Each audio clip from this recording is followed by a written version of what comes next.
கிறிஸ்துவுக்குள் பிரியமானவர்களே, இந்த நாளுக்கான தினசரி தியான வசனம் மத்தேயு எழுதின சுவிசேஷம் 21வது அதிகாரம் 3வது வசனம். மத்தேயு 21:3. Matthew 21:3. ஒருவன் உங்களுக்கு ஏதாகிலும் சொன்னால் இவைகள் ஆண்டவருக்கு வேண்டுமென்று சொல்லுங்கள், உடனே அவைகளை அனுப்பிவிடுவான் என்று சொல்லி அவர்களை அனுப்பினார். இப்போ கர்த்தராகிய இயேசு கிறிஸ்து சீஷர்களுக்கு எப்படி நடக்க போகுதுங்கிறத ரொம்ப அழகாக நேர்த்தியாக சொல்லி கொடுக்கிறார். முதலாவது என்ன? போர் நாலேஜ் என்று சொல்லக்கூடிய என்ன நடக்கும், அதாவது ஒரு என்ன சம்பாஷணை நடக்குங்கிறத முன்னாடியே தெரிஞ்சு அதை சொல்கிறாரு. ரெண்டாவது என்ன சொல்கிறாரு? அவருடைய அதிகாரத்தை பார்க்குறோம். ஏன்னா ஆண்டவருக்கு வேணும்னு சொல்லுங்க, விட்டுருவான். அதில் அதிகாரத்தை பார்க்குறோம். அது மாத்திரமில்ல, எல்லாரையும் கட்டுப்படுத்தக்கூடிய ஒரு கண்ட்ரோல் என்று சொல்லக்கூடியதான். அது சீஷர்களாக இருக்கட்டும், அந்த கழுதை ஓனராக இருக்கட்டும், எல்லாமே அவருடைய கட்டுப்பாட்டுக்குள்ளே இயங்குறாங்களே ஒழிய கர்த்தர் சந்தர்ப்ப சூழ்நிலையில் இயங்கலை. அப்போ இங்கே சொல்லும்போது எனக்கு இந்த வசனம் ரொம்ப பிடிக்கும். என்ன காரணம்னா, ஆண்டவர் சொல்கிறாரு, எனக்கு ஒரு கழுதை வேணும். என்ன? ஆண்டவருக்கு வேண்டுமென்று. இது ரொம்ப எனக்கு பிடிச்ச விஷயம். ஏன்னா நான் நிறைய முறை சொல்லியிருக்கிறேன், கர்த்தருக்கு இன்றைக்கி தேவை ஒரு கழுதை தான் அப்படின்னு சொல்லக்கூடியதான். கர்த்தருக்கே ஒரு தேவை இருக்குது.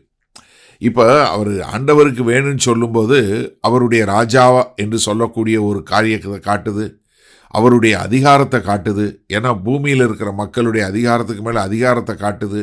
இதில் மனத்தாழ்மையை காட்டுது. ஏன்னா அவர் ஒரு போர் குதிரையை எடுக்கலை. அது மாத்திரமல்ல, ஒரு தீர்க்க தரிசனத்தை நிறைவேற்றுவதையும் பார்க்கக்கூடிய ஒரு காரியத்தை பார்க்குறோம். ஏன்னா மனத்தாழ்மையாக தான் சொல்லி வர்றாரு. இப்போ ராஜாவாக இருந்தால் நீ கழட்டிட்டு வாடா அப்படின்னு சொல்லும்போது அதை என்ன அதிகார தோரணையில் பிடிங்கிட்டு வருவாங்க. இங்கே அப்படி இல்லை, நீங்கள் போய் சொல்லுங்கள். அப்போ நீங்கள் போய் ஆண்டவருக்கு வேண்டும் என்று சொல்லுங்கள், உடனே அவைகளை அனுப்பி விடுவான். இப்போ எவ்வளோ அழகாக நேர்த்தியாக சொல்லி கொடுக்குறாரு பாருங்க. அவர் உடனே அனுப்பிச்சிருவார். ஏன்னா அந்த கழுதையினுடைய முதலாளிக்கு தெரியும் தேவனுடைய அதிகாரம் என்ன என்பது தெரியும். தேவன் அந்த கழுதையை வைத்திருந்தவருடைய இருதயத்தை ஏற்கனவே ஆயத்தம் பண்ணிட்டாரு. அதனால் நீங்கள் போய் ஆண்டவருக்கு வேண்டும்னு சொல்ல உடனே அவர் அதை விட்டு கொடுத்துருவார். இதில் இதெல்லாம் நிறைவேறுவதற்கு எது முக்கியமான காரியம்? கொஞ்சம் சிந்திச்சு பாருங்க. சீஷர்களுடைய கீழ்ப்படிதல். இப்போ கர்த்தர் முன்னறிவின்படி எல்லாத்தையும் சொல்கிறாரு. அங்கே நடக்க போகிற சம்பாஷணையை சொல்கிறாரு. அந்த கழுதையினுடைய முதலாளி அந்த கழுதையை விட்டு கொடுத்துருவாருன்னு சொல்கிறாரு. இதெல்லாம் நடைபெறணும்னா என்ன வேணும்? கீழ்ப்படிதல். ஏன்னா இந்த சீஷர்கள் இதெல்லாம் கேட்டு போய் கீழ்ப்படிஞ்சாதான் இது எல்லாமே முடியும். அப்போ என்னன்னா, இந்த வசனத்தில் நம்ம என்ன பார்க்குறோன்னா, இயேசு கிறிஸ்து ஏக சக்கராதிபதியாக இருக்கிறாருங்கிற பார்க்குறோம்.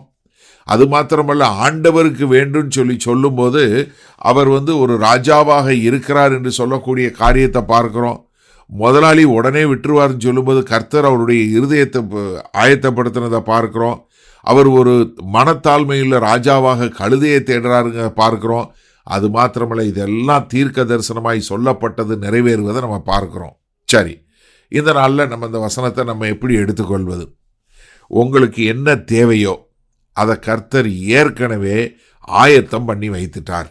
இதை நம்ம சரியான முறையில் புரிஞ்சுக்கொள்ளணும். உங்களுடைய வாழ்க்கையில் உங்களுக்கு என்ன அழைப்பு இருக்கோ அந்த அழைப்பிற்கு தேவையான எல்லாவற்றையும் கர்த்தர் ஏற்கனவே ஆயத்தம் பண்ணி வைத்துட்டார், அதை ரெடி பண்ணி வைத்துட்டாருங்கிறத நீங்கள் மறந்தே போகக்கூடாது. நீங்கள் நன்றாக சிந்திச்சு பாருங்கள். ஆதியாகமம் 22வது அதிகாரத்தில் ஒரு சம்பவம் பார்க்குறோம். ஆபிரகாம் என்ன பண்ணுறாரு? தன்னுடைய மகனை கொண்டு மோரியா மலையில் பலி கொடுக்க சொல்கிறாரு. இப்போ ஆபிரகாம் பையனை கூப்பிட்டுட்டு மேலே போய் விறகு கட்டை எடுத்து போய் அங்கே இப்போ விறகு விரித்து அதுக்கு மேலே பையனை படுக்க வச்சு அவனை கத்திய போடுற வரைக்கும் என்ன பார்க்கல? கர்த்தர் என்ன வைத்திருக்கிறாரு பார்க்கல. அப்போ தான் கர்த்தர் சொல்கிறார், அங்கே பாரு, அந்த முள் செடியில் ஒரு ஆடு கொம்பு வளர்த்து அந்த கொம்பு சிக்கி அந்த முச்செடியில் ஒரு ஆடு நிற்கிது, அதை எடுத்துகிட்டு பலி கொடு அப்படின்னு சொல்லக்கூடியதா. அப்போ சிந்திச்சு பாருங்கள். கர்த்தர் ஒரு ஆட்டை வளர்த்து அந்த ஆட்டுக்கு கொம்பை வளர்த்து அங்கே ஒரு முட்செடியை வளர்த்து அந்த முட்செடியை வர வச்சு அந்த நேரத்தில் ஆடை வர வச்சு அந்த ஆடை கொடுத்து அதை சரியான நேரத்தில் வைத்தாரா? அப்போ என்னென்னா, உங்கள் வாழ்க்கையிலையும் கர்த்தர் என்னத்துக்கு உங்களை அழைத்தாரோ, உங்களுடைய அழைப்பு என்னவோ அந்த அழைப்புக்கு வருவதற்கு முன்பாக உங்களுக்கு ஏற்கனவே என்ன தேவையோ அதை ஏற்கனவே வைத்திருக்கிறார். அதனால தான் நான் அடிக்கொரு முறை சொல்வது உண்டு, wherever God has given a vision, there is a provision. உங்களுக்கு எப்போ ஒரு தரிசனத்தை கொடுத்திருக்கிறாரோ அந்த தரிசனத்தை நிறைவேற்றுவதற்கான என்னென்ன தேவைகளோ அதையெல்லாம் கர்த்தர் ஏற்கனவே ரெடி பண்ணி ஆயத்தம் பண்ணி நீங்கள் வருவதற்காக அது காத்து கொண்டிருக்கிறது என்பதை புரிந்து கொண்டீங்கன்னா நீங்கள் கர்த்தர் அழைத்த அழைப்பில் உண்மையாக கீழ்ப்படிந்து நீங்கள் வாழக்கூடிய மக்களாக இருப்பீங்க. செய்வோமா? வல்ல பிதாவே, இந்த அருமையான நல்ல நாளுக்காய் நன்றி. இதோ எங்களுக்கு கொடுக்கப்பட்ட தரிசனத்திற்கு பின்பாக அதற்கு என்னென்ன தேவையோ அதையெல்லாம் நீங்கள் ஏற்கனவே ஆயத்தம் பண்ணி வைத்திருக்கிறீர்கள் என்பதை உணர்ந்து, ஆண்டவரே, உம்முடைய வார்த்தைக்கு கீழ்ப்படிந்து வாழுகிற மக்களாய் வாழ எங்களை அர்ப்பணிக்கிறோம். மீட்பெரும் இரட்சகருமாகிய இயேசு கிறிஸ்துவின் மூலம் பிதாவே, ஆமேன். கர்த்தர் உங்களை ஆசீர்வதிப்பாராக. நாம் இன்று மாலை மண்ணால் சந்திப்போம்.